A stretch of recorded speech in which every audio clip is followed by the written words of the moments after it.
Então sejam muito bem-vindos, muito prazer estar aqui com vocês essa noite. Meu nome é Camila Pinheiro, sou advogada, professora, estou falando daqui de Goiânia, que é a minha cidade onde eu moro, onde eu atuo também, né, em função agora desse momento que estamos vivenciando. A gente não teve como deslocar para São Paulo para gravar, mas tudo funcionando por aqui e seguimos produzindo conteúdo para vocês, para que a gente consiga aí vencer esse momento de pandemia juntos e trabalhando na transformação dos nossos serviços jurídicos, dos nossos escritórios. E com certeza, pessoal, esse é o melhor momento para a gente estar conectado e estar pensando em como melhorar a nossa atuação. Um momento muito importante para isso. Avisar vocês também que a nossa aula vai ficar gravada, vai estar lá na plataforma para vocês. Então, qualquer coisa podem assistir novamente e vocês vão ver que a gente tem bastante conteúdo aqui, então é bem provável que vocês queiram retomar algum ponto e vai ficar lá à disposição de vocês, tá bom? Por agora, microfones desligados e vamos começar então o nosso conteúdo. Eu vou começar me apresentando um pouquinho, tá? Vou compartilhar minha tela aqui com vocês. Só dar uma olhadinha aqui, nós temos 24 participantes, muito legal. E já vou compartilhar, o material também está disponível para vocês, tá bom? Hoje nós vamos falar sobre automação de serviços jurídicos. Peraí que eu estou tendo uma dificuldadezinha aqui para passar. Aí, pronto. Automação de serviços jurídicos nos escritórios de advocacia. Falei que eu já sou de Goiânia, né? Sou advogada também, professora Camila Pinheiro. Adoro essa área de direito e tecnologia e inovação no ramo jurídico. Eu sou especialista, na verdade, em startups, então a minha maior atuação aqui em Goiânia é com esse tipo de organização.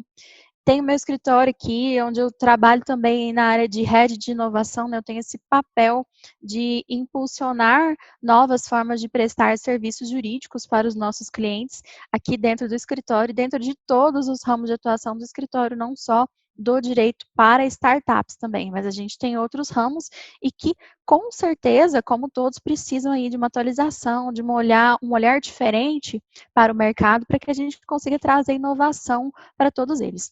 Eu também sou CEO de uma empresa que presta consultoria para negócios inovadores. Então, além da consultoria jurídica, eu faço consultoria na área de negócios para startups também, de modelagem de negócios, né? Um pouquinho aí do estratégico da parte de negócios. Sou professora de iniciação em startups numa instituição de ensino superior aqui, professora convidada aqui na Verbo. Tem esse título aqui de arquiteta em engenharia jurídica, que hoje é um momento que vocês vão entender o que significa. Se ainda não ouviram falar em arquitetura e engenharia jurídica, excelente oportunidade para a gente entender aí essas profissões emergentes no nosso mercado.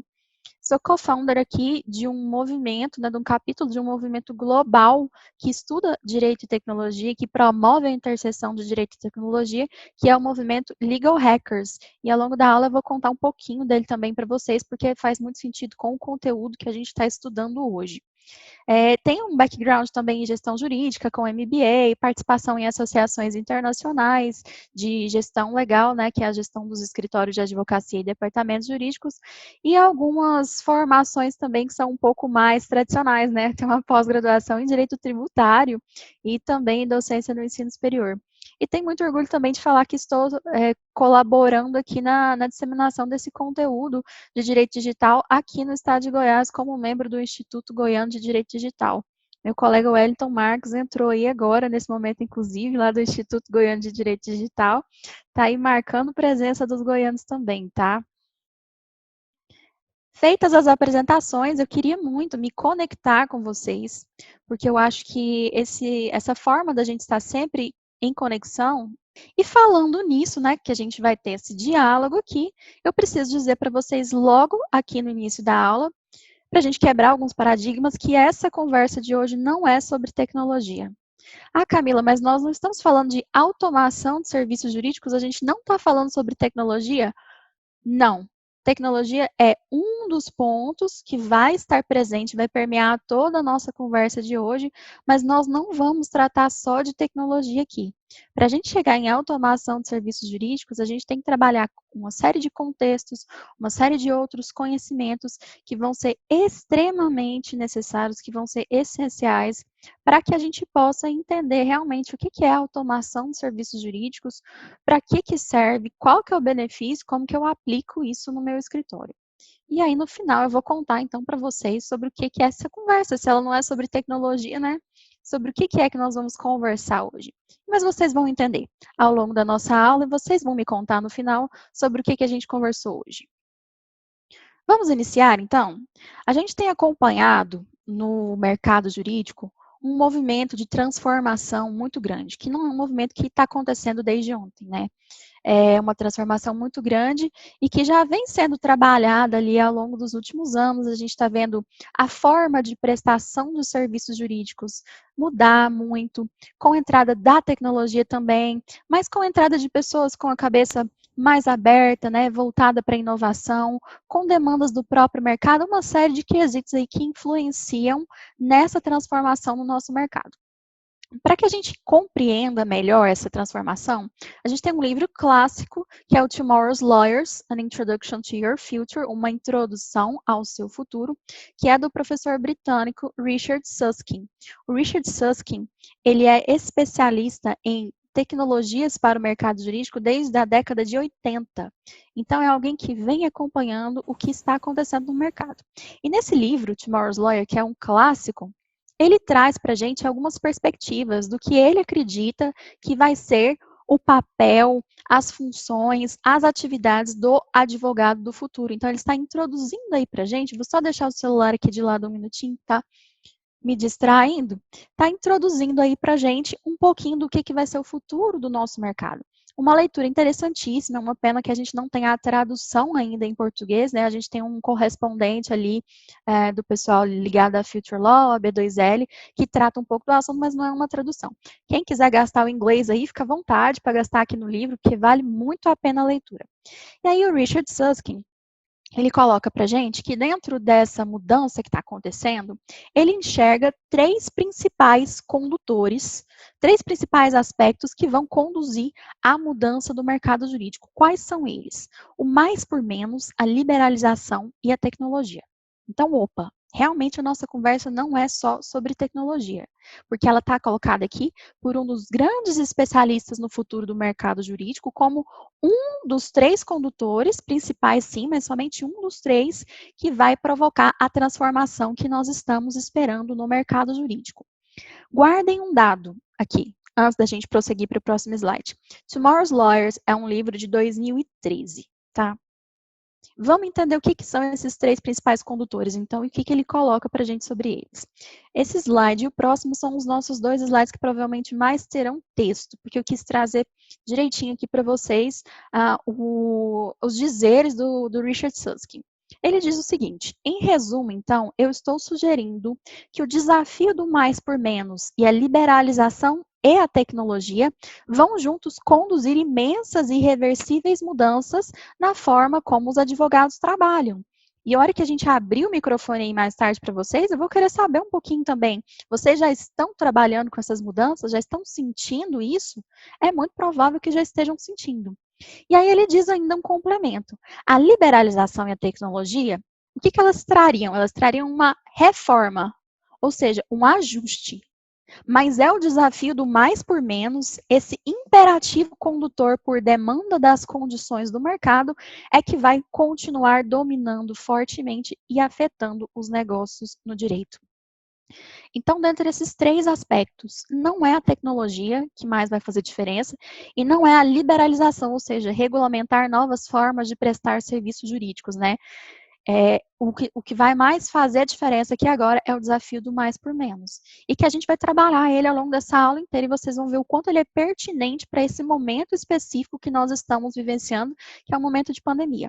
Lembrando que ele é um condutor que vai observar demandas das condições de mercado. Se nós estamos falando de algo que vai ser impactado pelas condições do mercado, o que nós precisamos fazer nesse primeiro momento? Ir para estudo de mercado e entender o que está acontecendo. E por mais que estejamos aí quietinhos nas nossas casas, cada um aí se protegendo nesse momento, protegendo a própria família, e às vezes até tentando evitar escutar essas notícias demais, porque já vai deixando a gente assim meio para baixo, né? Nós temos aí noção do que está acontecendo lá fora, né? E a gente tem uma situação muito peculiar que vai interferir aqui na nossa prestação de serviços jurídicos. Só ainda complementando, o que ele diz que é o desafio do mais por menos, que é o que a gente vai se fixar mais hoje na nossa aula, ou o More for Less Challenge. Ele fala que existem formas completamente novas de entregar serviços jurídicos que estão emergindo e que vão emergir ainda mais. Novos provedores de serviços jurídicos vão se estabelecer e também o mercado de trabalho nas cortes vai ser transformado. Né? Isso a gente tem visto acontecer. E que, embora os nossos clientes, de uma forma geral, eles sejam clientes muito diversos, com naturezas diversas, com dores diferentes, eles têm um ponto em comum, uma dor que geralmente ataca todos eles. Um desafio que é, geralmente eles não podem pagar por serviços jurídicos quando oferecidos de forma tradicional. O que ele quer dizer com isso, né, oferecidos de forma tradicional? A gente tem um hábito que ele critica de precificar serviços jurídicos, né, que não é muito bom. Então, se a gente precifica serviços jurídicos pela quantidade de horas que a gente vai trabalhar em determinado caso, pode não ser produtivo, geralmente não é, porque a gente tende a se esforçar menos pela eficiência, por entregar isso mais rápido, e isso é inconscientemente, né, por mais que eu seja um advogado que realmente queira o benefício do meu cliente, esse não é um método que ele nos induz a uma eficiência. Fora que o cliente também não vai estar lá muito satisfeito de pagar por isso, pela hora de serviço. E talvez a gente está desenvolvendo um serviço muito bem feito e de forma rápida, mas a gente não está pensando que ele poderia ser feito de uma forma ainda mais eficiente, mais produtiva e com menos gasto de tempo. E isso vai impactar no custo final do nosso serviço para o cliente. E geralmente os clientes eles têm essa dificuldade em pagar, né, em suportar ali o ônus do serviço jurídico. E existem também condições de dificuldade econômica que estão pressionando as empresas a reduzir, inclusive, o número de advogados internamente nos seus times. Nós estamos falando aqui de departamentos jurídicos e do impacto que isso tem na contratação de advogados nesses departamentos jurídicos. E aí ele diz o seguinte para finalizar: eu acredito que o More for Less Challenge ele vai sustentar a próxima década de serviços jurídicos. Olha só o quanto isso é forte. Sustentar a próxima década de serviços jurídicos. O mais por menos vai mudar irreversivelmente a forma como os advogados trabalham.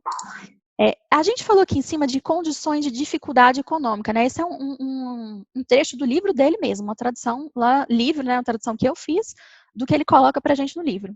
Nós estávamos no ano de, que eu falei para vocês, 2013, né? Foi quando ele publicou esse livro. Condições de dificuldade econômica é algo que nós estamos prestes a enfrentar, se já não estamos enfrentando em escala global. Olha só, números que mostram isso pra gente. Todo mundo está ciente, mas assim, só para a gente trazer uma dose de realidade aqui e embasar isso que a gente está vivenciando.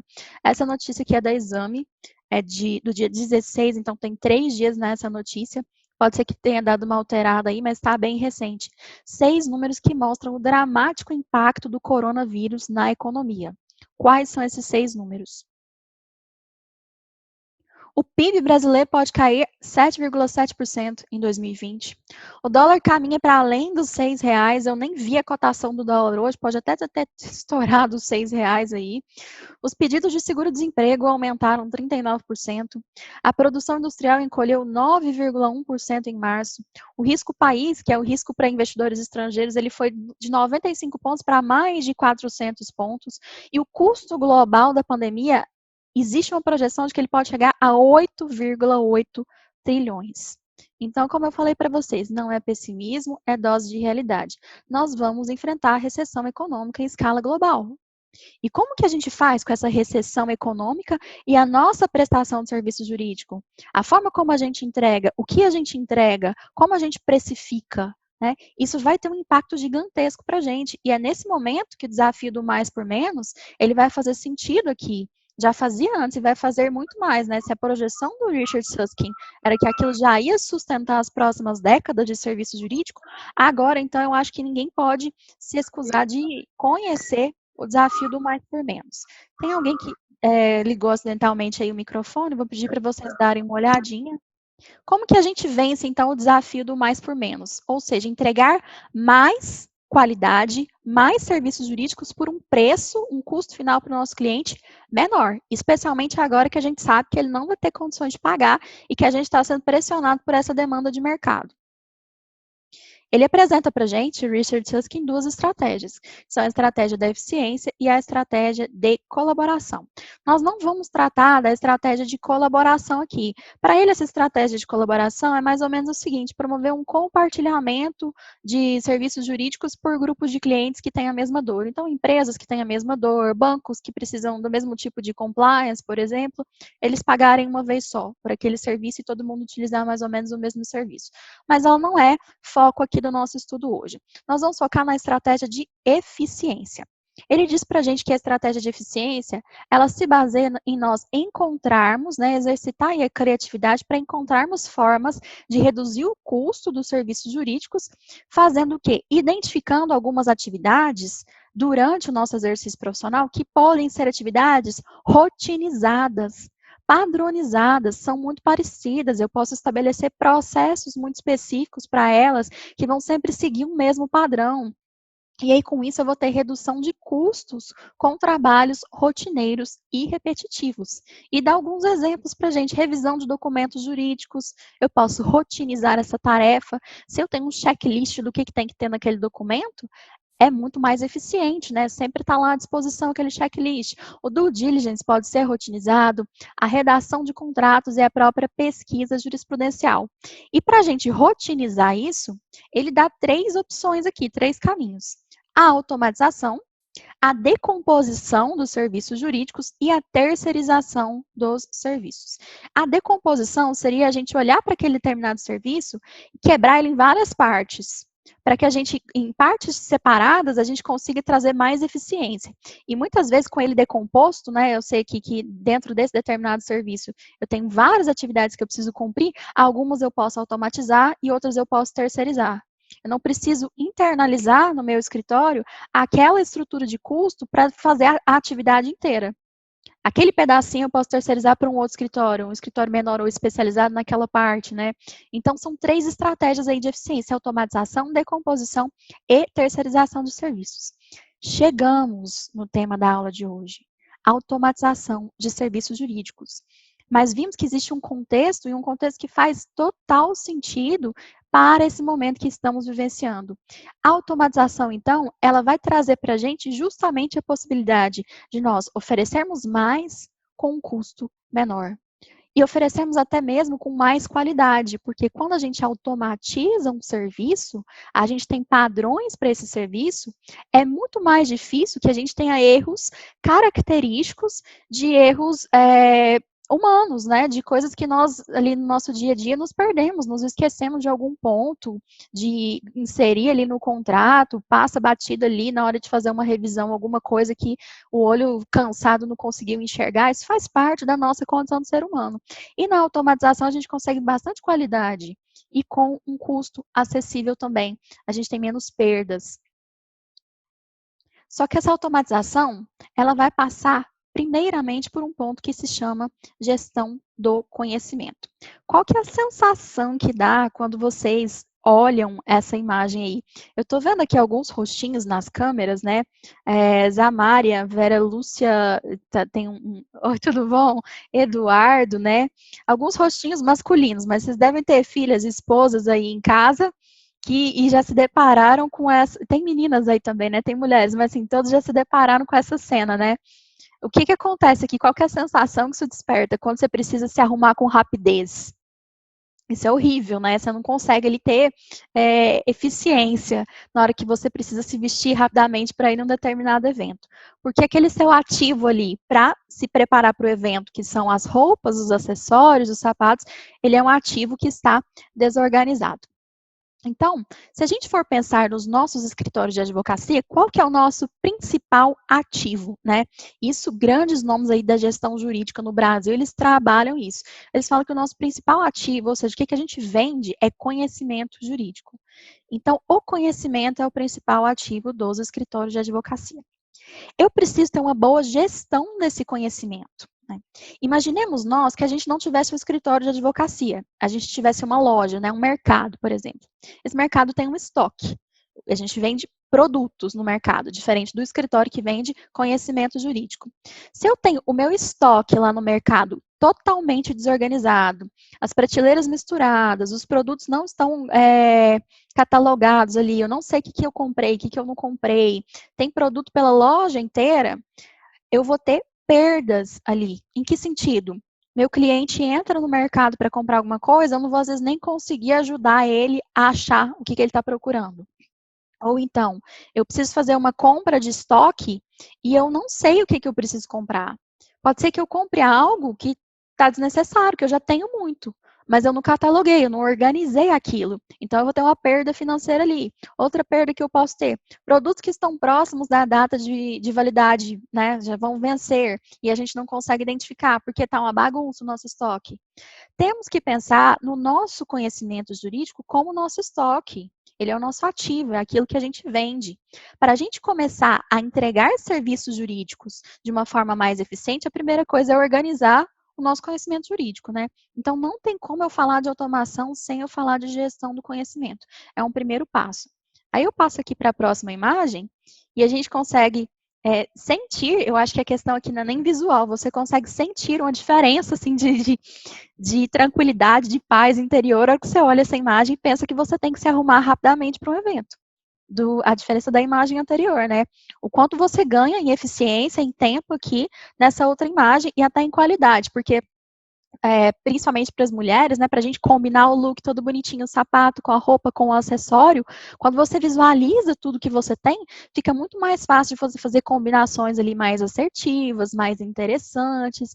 Então, o que isso desperta na gente é realmente a necessidade de a gente ter organização interna do nosso conhecimento, porque ele vai servir exatamente como o estoque da loja que está desorganizado, e ele vai servir exatamente como essas duas alternativas aí de guarda-roupa, que mostra para a gente formas diferentes como nós vamos lidar com essa situação e o quanto é mais fácil lidar com uma situação de conhecimento jurídico organizado, catalogado, bonitinho nas prateleiras, separado por cor, até como os sapatos dessa moça.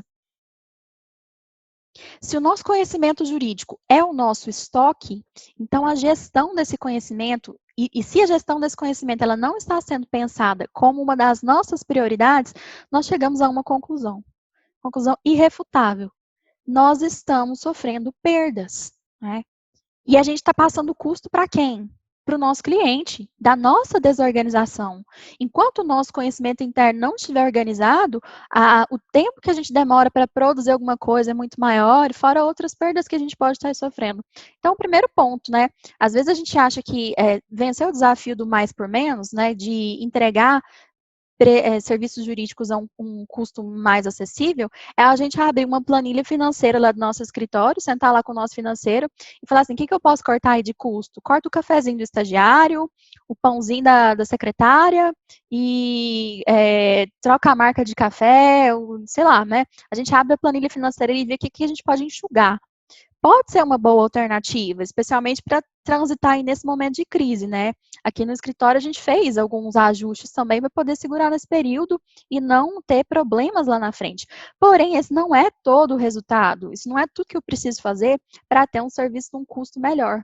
Tem outras coisas que a gente pode organizar internamente e entre elas é evitar as perdas da má gestão do conhecimento jurídico. E aí, para continuar, então, essa conversa e falar por que, que eu cheguei a essa conclusão de quanto é importante a gestão do conhecimento jurídico, eu quero contar um pouquinho da minha trajetória para vocês. Por quê? Eu cheguei a essa conclusão na prática, de uma dor que eu senti aqui no meu escritório, que eu percebi que a gente não tinha uma boa gestão de conhecimento jurídico, e eu corri atrás disso, então, para organizar, e foi assim que eu cheguei no mundo da tecnologia, né? Eu era quase como esses dois extremos aqui, né? O de casa sou eu mesmo na foto, com o robozinho, mas eu já fui esse outro extremo aqui, né? Uma pessoa que não me dava bem com a tecnologia. Eu nunca fui resistente à entrada da tecnologia no nosso mercado, mas eu tinha dificuldades de compreensão de como funcionava, né? Não tinha familiaridade com isso antes e não tinha buscado ainda compreender de forma mais profunda. Só que aí, num determinado momento, eu passei por um problema aqui no meu escritório, que era o seguinte: eu sou sócia da minha mãe já é advogada há bem mais tempo que eu, e minha mãe tem uma larga experiência no direito previdenciário. E até então a gente tinha outros sócios também aqui no escritório, né? A gente chegou numa estrutura societária aqui em que todos os sócios eram da área previdenciária, menos eu. E eu entrei, não foi para assumir o técnico previdenciário, foi para assumir outras funções na gestão, como head de inovação, e cuidar também de uma carteira de clientes que não fosse da área previdenciária, que a gente também atua em outras áreas. Isso antes de eu começar a trabalhar diretamente com startups. E aí eu me deparei com essa dificuldade enorme de entender o que que o meu escritório fazia na prática, né? Eu queria fazer a gestão, mas eu não sabia muito bem o que que é que eles precisavam ali, porque toda a atividade era previdenciária. E eu não tinha esse conhecimento técnico tão aprofundado quanto eles. Então, por mais que eu sentasse para estudar um livro de direito previdenciário, muitas vezes, nessa área eu posso dizer até com mais propriedade, muitas vezes o conhecimento prático, né, da experiência do advogado, ele vai fazer muita diferença, né? E no direito previdenciário ele faz muita diferença. Então, às vezes, eu ficava perdida. Eu queria ajudar a redução de custos, eu queria ajudar a entregar um serviço melhor para o cliente, implantar estratégias de inovação no escritório, acompanhar o mercado. Tivemos oportunidades aí de desenvolver trabalhos de jurimetria na área previdenciária um pouco antes da reforma, com empresas de São Paulo, só que eu não sabia como lidar com isso, porque a gente não tinha esse conhecimento organizado, né? Eu não tinha tempo para me dedicar ao estudo do direito previdenciário, eu tinha outras funções, e aí senti essa dor. Quando senti essa dor, eu falei, nós precisamos dar um jeito nisso, precisamos organizar. Então, o que que nós passamos a fazer aqui no escritório? Sentamos, esse aqui, gente, é um modelo que, inclusive, pode estar desatualizado, se tem alguém lá da área previdenciária, tá?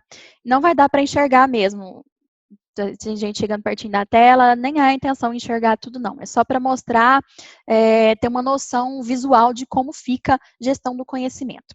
Nós sentamos e falamos o seguinte, bom, eu preciso entender melhor o que, que o escritório faz, né? Em grande parte, o que mais dá a receita aqui para gente. E para isso, existem formas simples da gente fazer isso, e eu comecei a identificar algumas formas interessantes, também a partir do momento que eu comecei a fazer aquela parceria que eu falei para vocês com a empresa de São Paulo que ia trabalhar jurimetria na área previdenciária. O que, que eu vi? Que para a gente inserir conhecimento previdenciário lá na ferramenta de tecnologia, eu precisava ter esse conhecimento muito bem estruturado, de forma clara, direta. Então, nós começamos a montar aqui árvores de decisões para requerimentos administrativos de cada um dos benefícios. Então, esse aqui é só um print mesmo de um PDF que a gente tem, de uma árvore de decisão para requerimento de auxílio-doença, que é um dos benefícios mais pedidos, né? Era um dos benefícios mais pedidos. Eu não tenho números hoje sobre isso. Como que a gente fez? A gente começou a identificar qual era um passo a passo que precisava ser cumprido, que faria com que eu chegasse no meu cliente até o momento em que ele desse a entrada no requerimento administrativo. Então, a gente ia perguntando, tem qualidade segurado? Sim, tem qualidade segurada. Então, para onde que eu vou agora? Qual que é o próximo passo? Qual que é o caminho? Se ele tem qualidade segurada, então eu tenho que verificar se ele tem período de carência de 12 meses. Ele tem, então eu vou para o próximo passo. Ele não tem, vai me dar um outro desdobramento. A árvore de decisões, ela possibilita para gente, ela fica gigantesca, tá? Por isso que ela tá pequenininha aqui, vocês não vão ver o final dela, porque ela fica gigantesca. Mas o que que ela possibilita? Eu enxergar, eu fazer uma projeção de praticamente todos os cenários que eu tenho dentro de determinada área do conhecimento. Então, eu olhando isso daqui, né, é claro que eu não fiz sozinha, eu fiz com a ajuda do especialista, que tirou aquele conhecimento que estava na cabeça dele ali, de prática, do dia a dia, e jogou aqui dentro. Olhando isso daqui, eu que não sei fazer a parte técnica, né, que nunca atuei diretamente na ação previdenciária, eu tenho condição de dizer se a pessoa tem ou não direito ao auxílio-doença. Porque eu vou seguir um passo a passo que está ali na tela para mim, não tem como eu errar. E daí, se eu consigo, o meu estagiário consegue, a minha administradora consegue. E olha que facilidade que isso me proporcionou a partir do momento que a gente organizou esse conhecimento. Eu comecei a prospectar muito mais cliente na área previdenciária. Porque até então, quem prospectava? Quem era o especialista na área, porque eu não tinha, às vezes, nem o conhecimento suficiente para prospectar. Mas agora não, quando o conhecimento está organizado, está claro, todo mundo enxerga. Se eu sentar com alguém na rua, né, fui numa consulta médica, estou lá conversando com o médico e ele tá, vejo que a cabecinha ali já está branqueando, eu falo assim, doutor, o senhor já sabia que o senhor tem direito à aposentadoria especial porque pela atividade, né? Então, assim, coisas que talvez eu não soubesse se eu não tivesse esse conhecimento muito bem organizado. Eu posso ter essa facilidade, por exemplo, de prospecção. E aí, isso daqui, essa primeira árvore de decisões de auxílio-doença, foi ela que desencadeou para a gente outras tantas facilidades aqui no escritório e inserção aos poucos de ferramentas de tecnologia e automação para a gente melhorar a nossa eficiência aqui dentro do escritório. Mas isso é aos poucos, né? E isso partiu do quê? É muito importante a gente lembrar, partiu de uma dor, partiu de um problema que eu identifiquei. Eu não busquei primeiro a ferramenta, eu quero inserir automação no meu escritório, eu quero inserir inteligência artificial. Não, a primeira coisa que eu fiz foi entender a dor, para depois da dor eu procurar ferramentas, então, que me possibilitassem solucionar aquela dor. Isso é a gestão do conhecimento. Depois que a gente faz a gestão do conhecimento no nosso escritório, e é claro que isso não é uma coisa rápida, né? Você tem que determinar projetos específicos, né? Vamos selecionar o que você vai fazer gestão de conhecimento agora, né? Você vai partir para um outro ponto que se chama fazer a arquitetura desse conhecimento, né? Então, quando você joga um conhecimento numa árvore de decisões, você já está fazendo uma arquitetura desse conhecimento. E, por fim, a gente chega ali num terceiro ponto, que é a engenharia jurídica, que é quando eu vou pegar esse conhecimento e trabalhar ele de forma que eu consiga inserir ele em linguagem de máquina, né, fazer a programação daquilo, para automatizar aquela atividade. Então, isso passa por um fluxo. A gente não insere direto a ferramenta. A gente primeiro entende o conhecimento que a gente quer, o problema que a gente quer, coloca esse conhecimento de uma forma clara e aí depois sim eu vou jogar aquilo para um programa de computador. Algumas metodologias que podem nos auxiliar aqui, não vai dar para a gente trabalhar todas elas, mas só para a gente ficar aqui com elas de olho e lembrar que a gente pode procurar e entender um pouco mais para fazer gestão do conhecimento e arquitetura jurídica. Metodologias ágeis, design thinking, que é uma forma de você identificar problemas também, trabalhar em cima deles, os fluxogramas, como vimos ali, fluxogramas e árvores de decisões no meu print, gestão de projetos, conhecimento e gestão de projetos pode ser bem interessante aqui para você delimitar por onde você quer começar, e tudo isso vai auxiliar a gente em algo que é muito importante, que é compor as bases do raciocínio que eu preciso desenvolver para ter processo de automação no meu escritório. E aí, quando eu tenho o raciocínio correto por trás, eu consigo identificar o que eu preciso automatizar e ter um processo de automação eficiente. É muito frustrante, gente, quando você tenta inserir tecnologia, ferramenta, qualquer que seja tecnológica, na sua atividade, e você não consegue lidar com ela. E às vezes não é incapacidade de lidar com a tecnologia em si, mas é a falta de algo que está por trás, né, do raciocínio necessário para que aquilo funcione e seja eficiente dentro da sua organização. Para quem já se conectou comigo lá no LinkedIn, tem esse artigo lá que eu deixei para vocês, O Fim da Era do Depende, Arquitetura e Engenharia Jurídicas, e como isso transforma o nosso conhecimento jurídico. Então, o que nós estamos tratando aqui, quando a gente fala de automação, não é de uma ferramenta, é de uma verdadeira revolução na forma da gente estruturar o pensamento e o conhecimento jurídicos, é uma revolução na forma de pensar o direito. Ao invés da gente pensar em latim, em petições gigantescas, a gente vai pensar o quê? De forma clara, estruturada, visual. Isso vai facilitar bastante, isso vai revolucionar as nossas atividades no escritório. Esse artigo está bem legal, viu, gente? Teve muita visualização lá, o pessoal achou ele bem didático.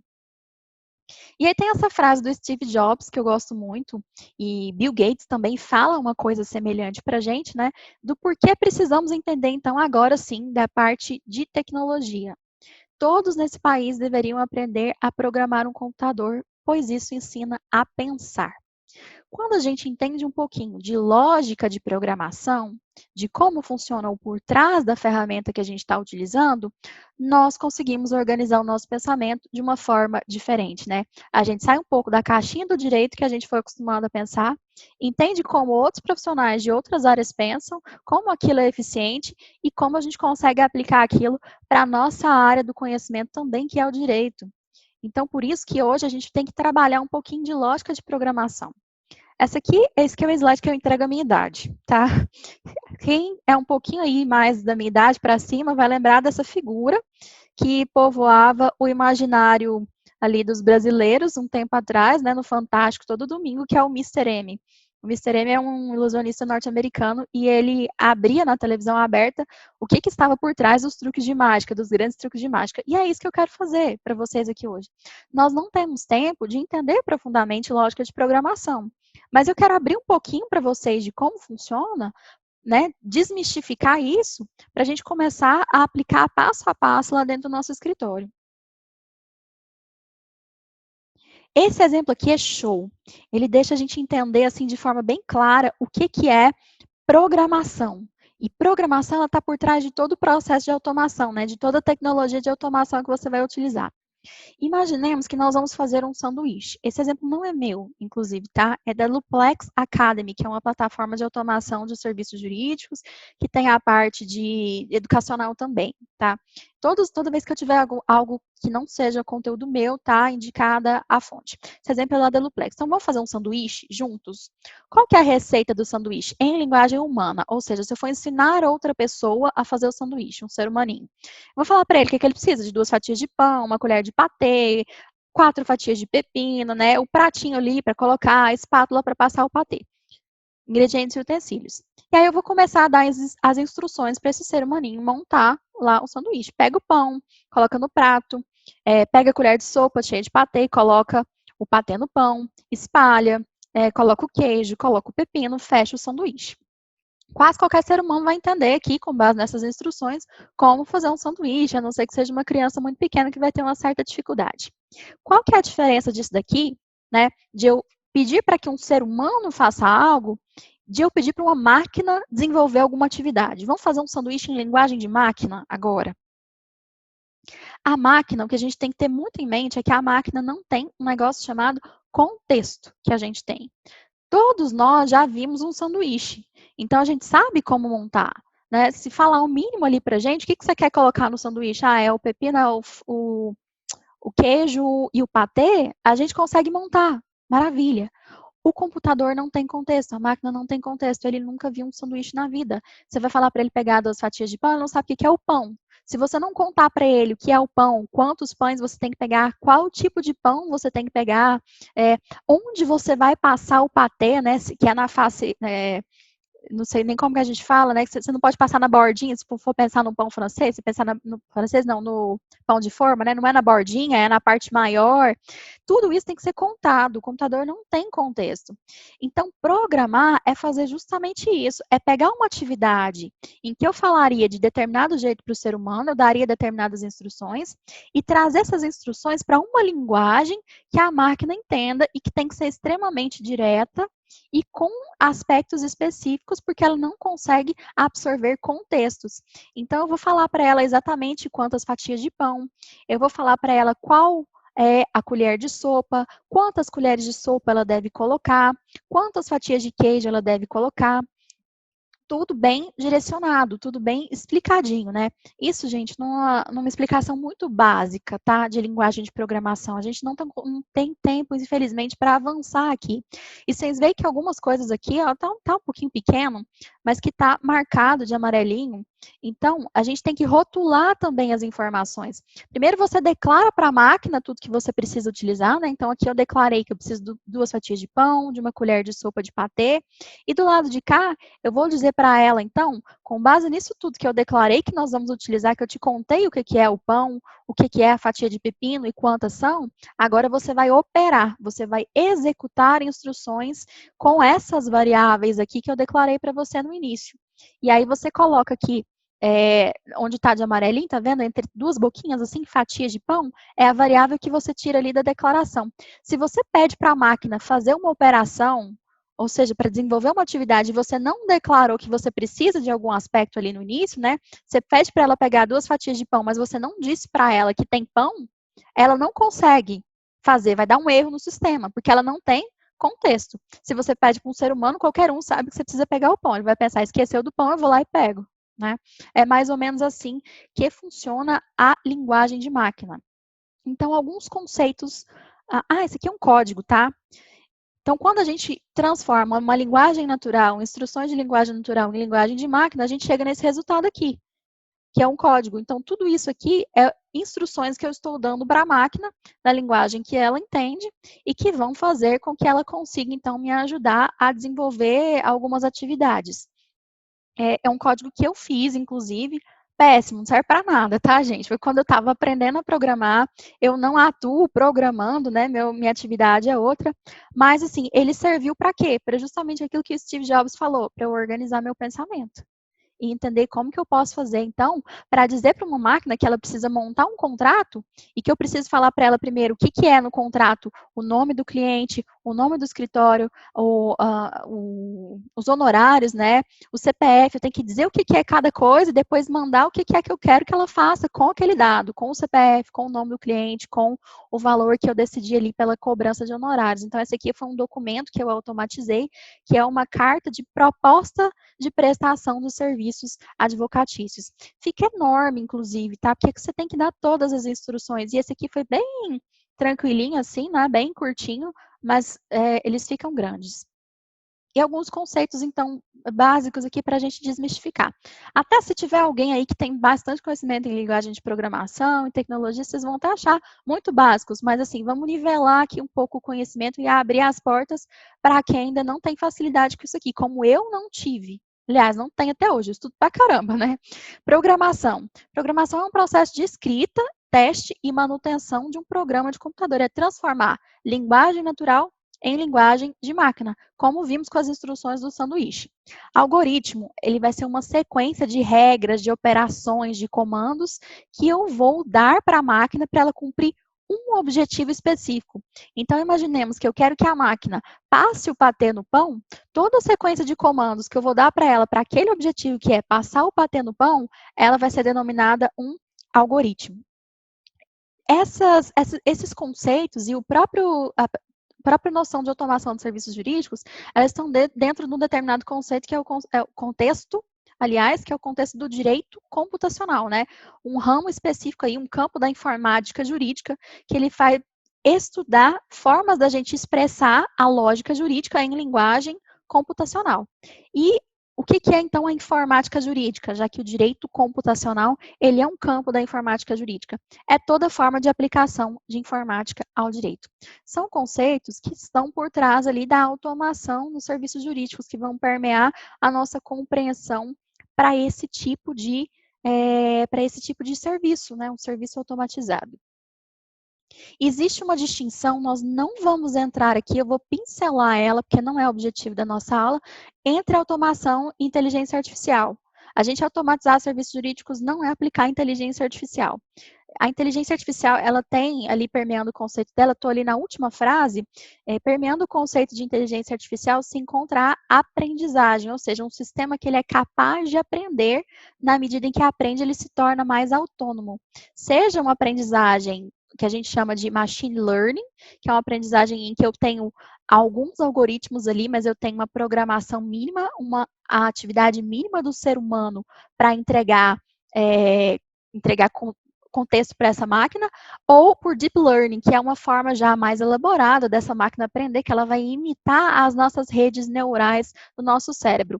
Mas é só para pincelar e falar que existe essa distinção, ela não é objeto do nosso estudo de hoje, inclusive nós temos um módulo na pós sobre inteligência artificial.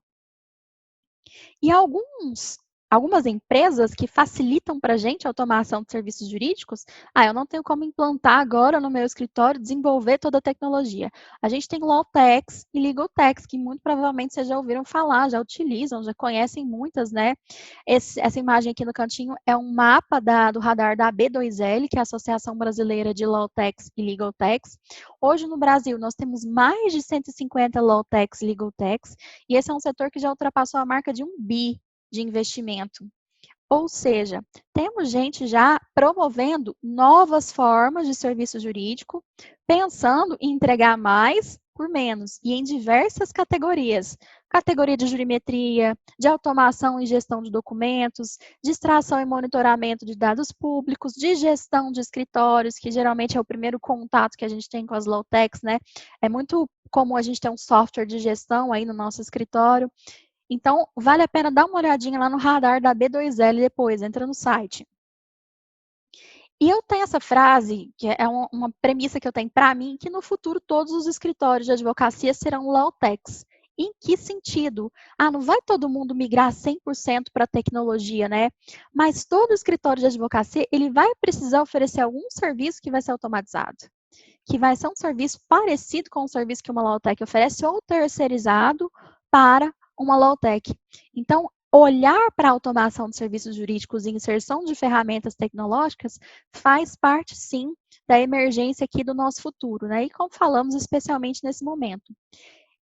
Por isso também que todos os escritórios, todos os pilares de um escritório de advocacia, eles vão sofrer impactos quando a gente insere automação de serviços jurídicos, né? Quando a gente para de fazer tarefas repetitivas e entrega para a máquina fazer as tarefas repetitivas. O que acontece, por exemplo, na nossa produção, né, do escritório, na parte técnica? Nós vamos ter documentos e tarefas repetitivas automatizados, o que vai diminuir o tempo que eu, advogado, que o meu estagiário, que o meu paralegal vai precisar investir ali para desenvolver aquela atividade. Então, redução de tempo aqui. Redução de tempo é redução de gasto. Vai impactar também lá no pilar de pessoas do nosso escritório, no RH do escritório. Eu vou precisar contratar menos mão de obra para serviços técnicos que são passíveis de padronização, e eu vou também ter uma mudança no perfil do profissional que eu vou demandar lá do meu escritório. Eu vou precisar de alguém não que tenha conhecimento técnico em contratos, mas alguém que consiga fazer a interseção entre direito e tecnologia e trabalhar lá com essas ferramentas de automação para fazer análise de contratos. No marketing, ele tem muita diferença também, porque ele vai nos ajudar a tangibilizar os serviços jurídicos. O que é isso, né? Essa expressão é do Rodrigo Bertozzi, que é um dos maiores nomes de marketing jurídico no Brasil hoje.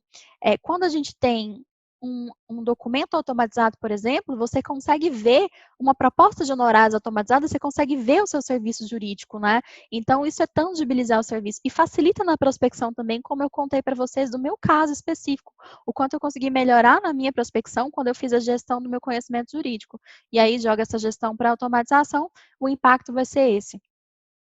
Facilita o comercial, né? Se você vai vender contratos, né? Você tem uma melhora na entrega quando você automatiza esses contratos, se são contratos padrões. Você tem uma melhora no próprio produto, ou seja, além de você entregar mais rápido, um contrato que você demoraria 1 hora, 2 horas para fazer, você consegue entregar em 4, 5 minutos, o seu produto fica melhor também, porque ele minimiza as possibilidades do erro humano. É muito difícil que haja erros ali, a não ser que haja um erro no código, né? Mas, assim, de uma forma geral, aquele produto vai ficar ali mais livre de erros. E você tem uma possibilidade de escalar serviços também no seu escritório. O que é escala? É uma palavra que a gente puxa lá do direito não, lá do mundo das startups, né? As startups escalam serviços. Ou seja, elas vendem muito para um grande número de clientes a um custo muito baixo, porque o produto não é customizado para cada cliente. Encontrou-se um padrão ali que resolve a solução, né? E aí eles conseguem escalar. E só consegue escalar por causa da tecnologia, porque se eu for fazer tudo manualmente, eu não consigo abranger uma grande base de clientes.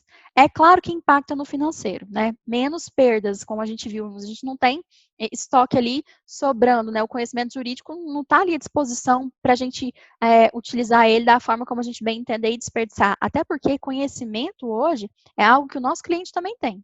O mesmo conhecimento jurídico que eu acesso na internet, o meu cliente acessa.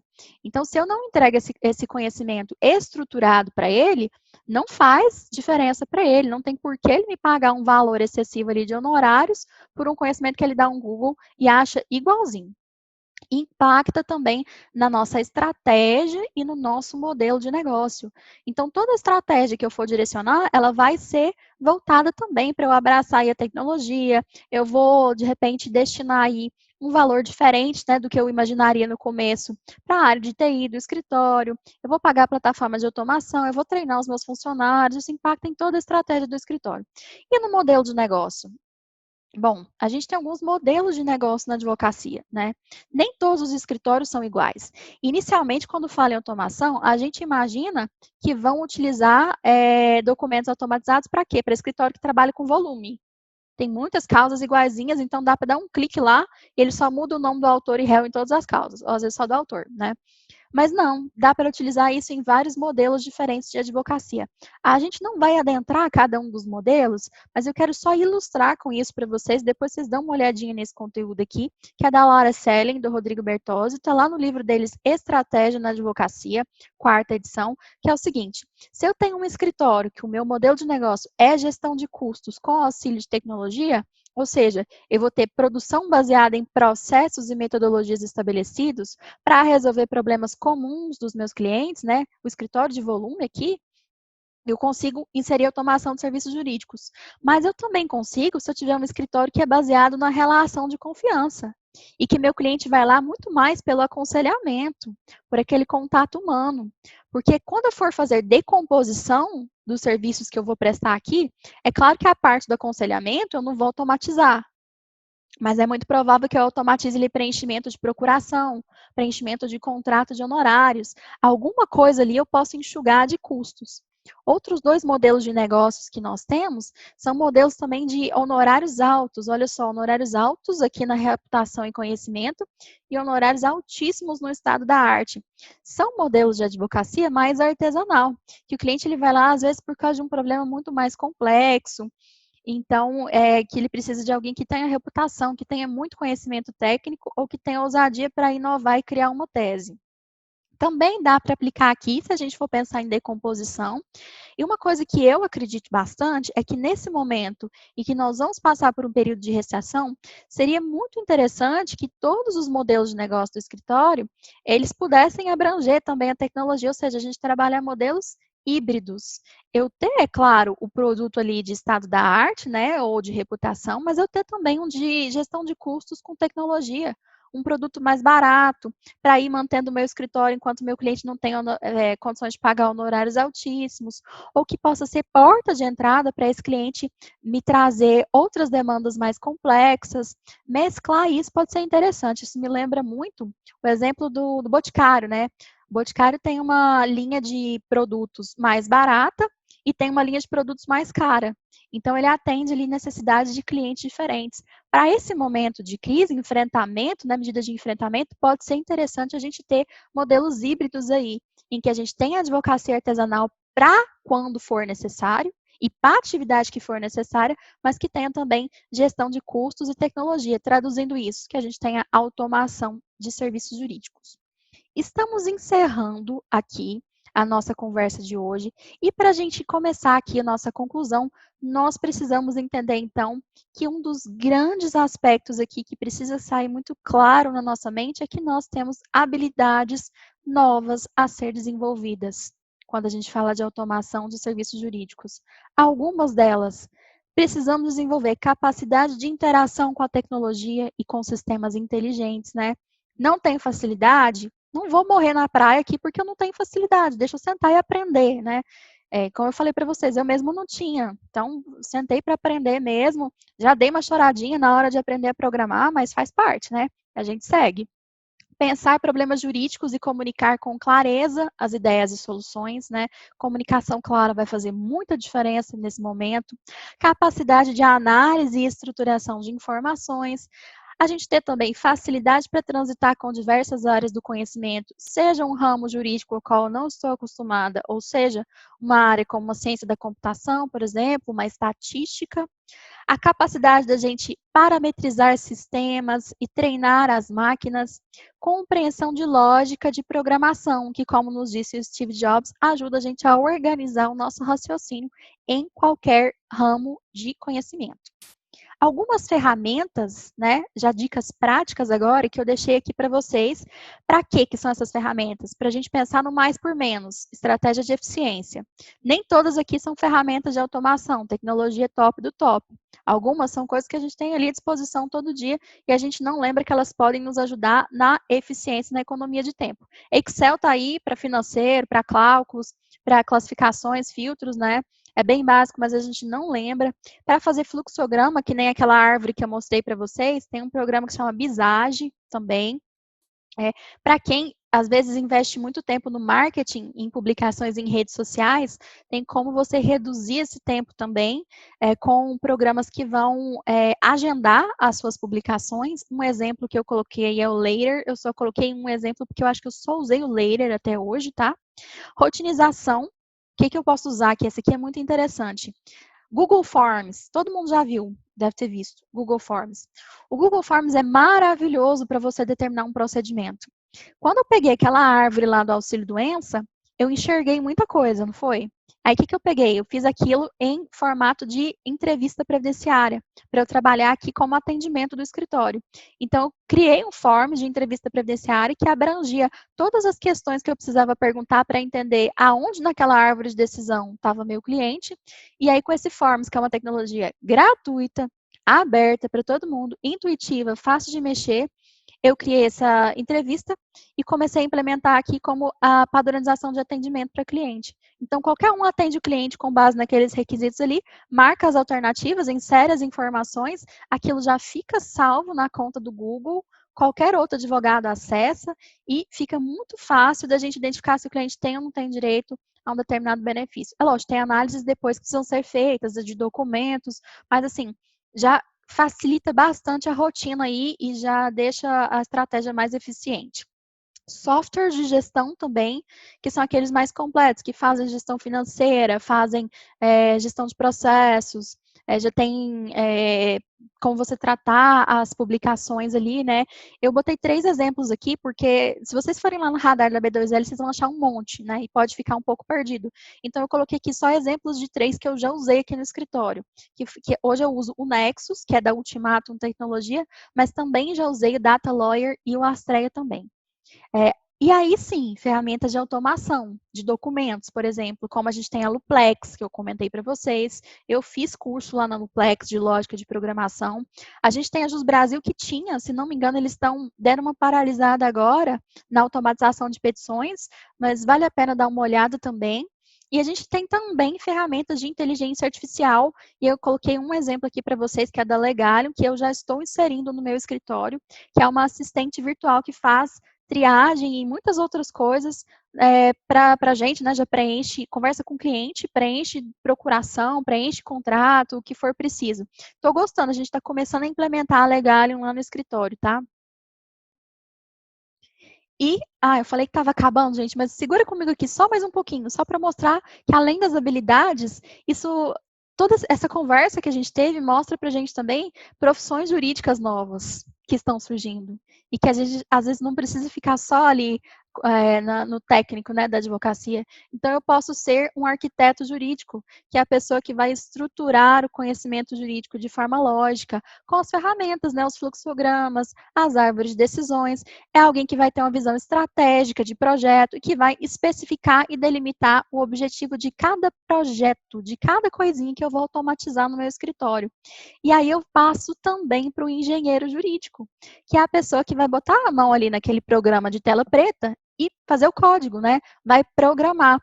O arquiteto definiu o projeto, estruturou o conhecimento, o advogado vai traduzir aquele conhecimento em linguagem de máquina, vai codificar aquilo. E eu falo que não são só novas profissões, profissões do futuro, não, são profissões emergentes, porque eu conheço pessoas que são contratadas para exercerem função de arquiteto e de engenheiro jurídico. Então, elas já existem, elas estão aí para quem quiser aproveitar. E aí eu falei para vocês no início que a nossa conversa não era sobre tecnologia. E, de fato, nós não conversamos sobre tecnologia. Nós falamos sobre economia e mercado e quanto o desafio do mais por menos é o mercado nos pressionando para entregar mais por um custo mais acessível. Nós falamos de colaboração para que a gente tenha uma boa gestão do conhecimento. Falamos da gestão do conhecimento jurídico, de educação para o futuro da nossa profissão, de novas habilidades para os profissionais do direito, de profissões jurídicas do futuro, de gestão de escritórios e de inovação jurídica. Estou vendo o chat ali piscando. Eu vou encerrar só, acho que tem mais 2 slides e já passei para vocês, tá bom? Então, essa conversa não é sobre tecnologia, é sobre criatividade, sobre inovação e sobre revolução dos serviços jurídicos. Se nós já estávamos tendo uma evolução constante na transformação do mercado, nós precisamos agora impactar mais e trazer uma revolução, porque a gente está num momento em que o mundo transformou radicalmente. Então, está na hora da gente transformar a forma como a gente entrega serviços jurídicos também. Deixo para vocês uma indicação de conteúdo que vale muito a pena quando a gente pensa em revolução do direito e dos serviços jurídicos. É um vídeo de 4 horas, é uma conferência maravilhosa, recente, tem 3 semanas que a gente fez, do Goiânia Legal Hackers, para falar sobre esse assunto. A gente tem nomes fortíssimos do direito trabalhando esses temas, como o Eric Fontenelle, a gente tem advogados internacionalistas, a gente tem gente do marketing, né, o Robson Vitorino, do Rio de Janeiro, Fábio Sendão, que é advogado de startups, tem muitos insights sobre formas diferentes de prestar serviços jurídicos, está lá falando tudo para a gente, entregando tudo mesmo. Tem a própria Leilane da Luplex, que fala de automação de serviços jurídicos com propriedade, fala de programação, que foi minha professora de programação, tá? E top 5 dicas para a gente fechar. Toda hora eu falo que está acabando, né? Mas eu queria muito entregar bastante elementos aqui para vocês, para a gente fechar as minhas top 5 dicas aqui. Faça uma boa gestão do conhecimento no seu escritório. Não procure uma ferramenta, né? Não queira a tecnologia em si. Queira resolver um problema, identifique o problema. Aí sim você vai encontrar a ferramenta. Entenda um pouquinho de lógica de programação, porque vai facilitar, vai te ajudar nisso. Seja paciente e persistente com o uso da tecnologia. A gente não consegue de uma hora para outra começar a usar, a gente tem que insistir um pouquinho e saber que a gente vai precisar de um esforço para entender aquilo e pense nas estratégias então para entregar sempre mais por menos. Eu tenho certeza que você vai se destacar nesse momento se você pensar dessa maneira. Existe uma profunda mensagem aqui nessa aula, em tudo que a gente trabalhou para os advogados. Quando se pensa em tecnologia e internet, o desafio não é apenas de automatizar as atuais práticas do escritório. O desafio é inovar o direito e praticar o direito de maneiras que nós não poderíamos ter feito no passado. É a revolução. E o Richard Susskind, a frase também é dele, ainda finaliza para a gente assim, gente, é só aquecimento, tá? Não acaba aqui. Então, se preparem, vai ter muita mudança ainda. Nós estamos apenas nos aquecendo e precisamos acompanhar esse movimento. Obrigada a todos pela participação. Tamo junto. Vamos continuar nosso diálogo aí e um abraço forte para vocês, tá bom? Até mais.